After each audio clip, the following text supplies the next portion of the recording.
بسم اللہ الحمد للہ والصلاة والسلام علی رسول اللہ وعلی آلہ واصحابہ اجمعین اما بعد رب اشرح لی صدری ویسر لی امری واحلل عقدۃ من لسانی یفقہوا قولی۔ السلام علیکم ورحمۃ اللہ وبرکاتہ۔ آج ہم دیکھیں گے سورہ البقرہ کی ایک بہت ہی خوبصورت آیت، اور اس آیت سے بہت سارے امپورٹنٹ پوائنٹس ہیں جو اخذ کیے جا سکتے ہیں، اور کوشش کریں گے ان کے بارے میں سمجھنے کی۔ تو سب سے پہلے میں آپ کو بتا دوں کہ یہ آیت جو ہے جو یہاں لکھی ہوئی ہے یہ سورہ البقرہ کی ہے، اور اس کے علاوہ یہ سورہ البقرہ کی آیت نمبر 143 ہے، ٹھیک ہے۔ تو ٹوٹل سورہ البقرہ میں آیتیں کتنی ہیں؟ 286 286 آیتیں ہیں۔ ٹوٹل 2.5 پارے تک کور ہوتا ہے سورہ البقرہ۔ فرسٹ پارا الف لام میم، سیکنڈ سیکول، اور تھرڈ کا کچھ حصہ تلک الرسول، مطلب، ٹھیک ہے۔ تو یہ جو آیا یہاں پہ لکھی ہوئی ہے یہ آپ کو مل جائے گی سیکنڈ پارے کے فرسٹ پیج پہ، مطلب سیکول جو پارا ہوتا ہے اس میں فرسٹ ہی ورق پہ آپ کو یہ آیت دکھائی دے گی۔ اور یہ آیت میں نے کیوں سلیکٹ کی ہے یہ آپ کو لاسٹ میں سمجھاؤں گی، پہلے ہم لوگ آیت کو ایک بار دیکھ لیتے ہیں۔ وَكَذَّلِكَ، اور اسی طرح، جَعَلْنَاكُمْ، ہم نے بنایا، امتاً، اس امت کو، وسطا، وسطا کا مطلب ہوتا ہے مڈل امت آپ کہہ سکتے ہیں، یا پھر درمیانی امت، ٹھیک ہے۔ لِتَكُونُوا، تاکہ تم ہو جاؤ، شہداء، گواہ، علی الناس، لوگوں پر، وَيَكُونَ الرَّسُولُ، اور ہو جائیں رسول، مطلب رسول سے یہاں مراد ہے نبی صلی اللہ علیہ وسلم، علیکم، تم پر، شہیدہ، گواہ۔ وَمَا جَعَلْنَا، اور نہیں ہم نے مقرر کیا، القبلۃ، قبلے کو، التی کنتا علیہا، وہ جس پر آپ تھے پہلے، الا، مگر یہ، لنعلم، کہ ہم جان لیں، من یتبعو، کہ کون پیروی کرتا ہے، الرسول، رسول صلی اللہ علیہ وسلم کی، ممن ینقلبو، اور کون پھر جاتا ہے، علی عقبیہ، اپنی ایڑیوں پر، عقبیہ کا مطلب ہوتا ہے ایڑیاں، وَإِن كَانَتْ، اور بے شک یہ، لَكَبِيرَةً، بہت ہی بھاری ہے، الا، مگر، علی الذین، ان لوگوں کے لیے نہیں، حد اللہ، جن کو اللہ نے ہدایت دی، وما کان اللہ، اور نہیں ہے اللہ، لیضیع، اس کا مطلب ہوتا ہے ضائع کرنا، ویسٹ کرنا، ایمانکم، تمہارے ایمان کو، ان اللہ، بے شک اللہ، بالناس، لوگوں پر، لرعوف الرحیم، شفقت کرنے والا ہے، رحم کرنے والا ہے۔ چلیے اس آیت کو بہت ہی ڈیٹیل میں ہم سمجھتے ہیں، اور اس کو ہم ٹکڑوں میں کر کے سمجھیں گے۔ سب سے پہلے یہاں سے لے کے یہاں تک کی بات کریں گے، اس کے بعد پھر یہاں سے لے کے یہاں تک بات کریں گے، ٹھیک ہے، اور لاسٹ میں ہم لوگ وَإِن كَانَتْ سے لے کے اس کو اینڈ تک لے کے جائیں گے۔ تو سب سے پہلے اس میں اللہ تعالیٰ نے فرمایا ہے کہ ہم نے اس امت کو بنایا ہے ایک درمیانی امت، وسطا لتکونوا، مطلب مڈل امت بنایا ہے، ٹھیک ہے۔ اب یہاں پہ مڈل سے کیا مراد ہے؟ دیکھیے، سب سے پہلے آدم علیہ السلام اس دنیا میں بھیجے گئے تھے حوا رضی اللہ عنہا کے ساتھ، اور اس کے بعد پھر بہت ساری شریعتیں آئیں، بہت ساری رسالتیں آئیں۔ دھیرے دھیرے جب بھی قوم جو ہے وہ گمراہی کی طرف جانے لگی تو اللہ تعالیٰ نے نبی اور رسول بھیجے، جس سے کہ لوگوں کو ہدایت دی جائے، لوگوں کو سمجھایا جائے کہ جہنم کی آگ سے وہ اپنے آپ کو بچا سکیں اور جنت میں اپنا مقام بنا سکیں۔ لیکن دھیرے دھیرے کر کے جب نبی صلی اللہ علیہ وسلم کا ٹائم آیا تو ہمارے پروفٹ، جیسا کہ ہم جانتے ہیں، نبی صلی اللہ علیہ وسلم آخری نبی ہیں، اور اب ان کے بعد کوئی بھی نبوت کا دعویٰ نہیں کر سکتا، کیونکہ اللہ تعالیٰ نے خود کہا ہے کہ یہ آخری نبی ہیں، اب ان کے بعد کوئی بھی نبی نہیں آنے والا دنیا میں، ٹھیک ہے۔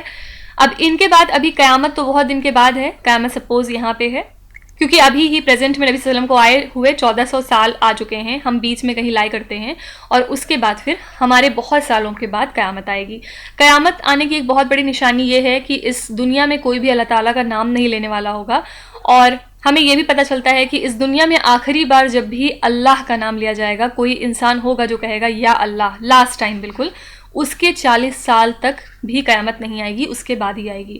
تو آپ سمجھ سکتے ہیں کہ اللہ ورڈ میں ہی کتنی برکت ہے کہ جس شخص نے بھی لاسٹ ٹائم اللہ کہا اس کے بھی 40 سال کے بعد قیامت نہیں آئے گی، صرف اور صرف اس نام کی برکت سے، نو میٹر اس انسان کا اعمال کیسا ہے کیسا نہیں، اور اس کے 40 سال کے بعد پھر اللہ تعالیٰ کی جب مرضی ہوگی واللہ عالم قیامت آ جائے گی۔